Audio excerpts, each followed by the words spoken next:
In this video, I'll be covering how to set up Docker Swarm mode in Docker 1.12. So I'm going to take a look at the Docker Lab 2016 under the Cloud Coder organization in GitHub.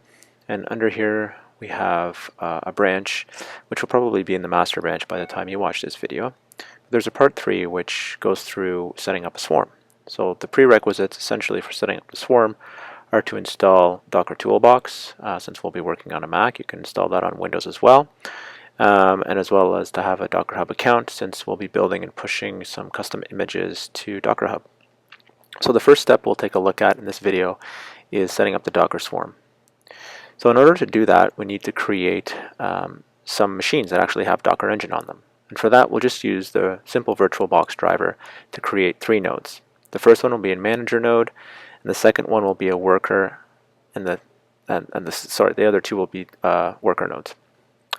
So as you can see here, I've fast forwarded the video just to have the 3 nodes, O1, O2, and O3 here.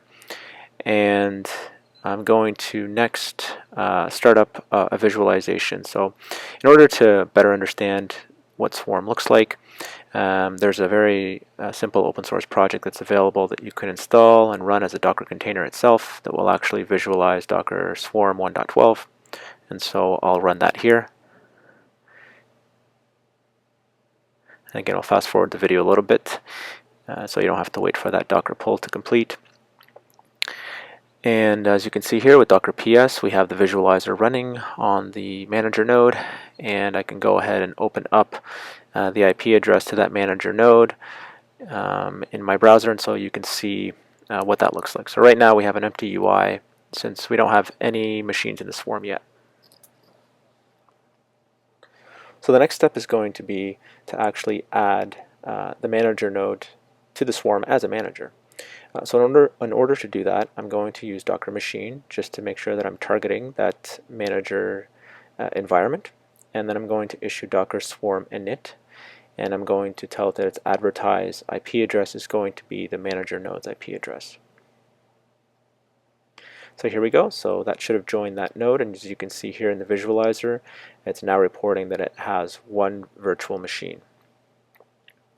So I'm just going to run the join command that was output by the initial manager create. I'm going to run that on each of the worker nodes. So I targeted the worker 1 again with Docker Machine, and I'll run that Docker Swarm join command that was output.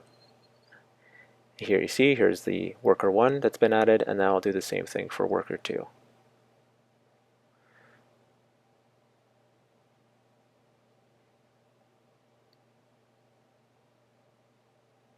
Alright, great. So now we have manager 1, and worker 2 that are part of the swarm.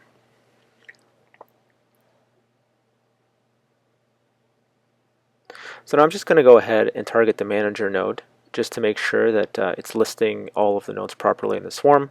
So even though you can see in the UI, we want to see from the command line that everything looks good, so we can see that we have 3 active nodes, and one of them is the leader. And now I also want to take a look at Docker info just to show you what information will look like when you want to take a look at the swarm here. So if I run that command, you can go ahead and you can see that it outputs a lot of information about the number of running containers, the version of Docker, different plugins and such that may be installed, and then also the number of nodes and how many of those are managers in the cluster. So I won't go into much detail on that, but just so you know, you can output that information.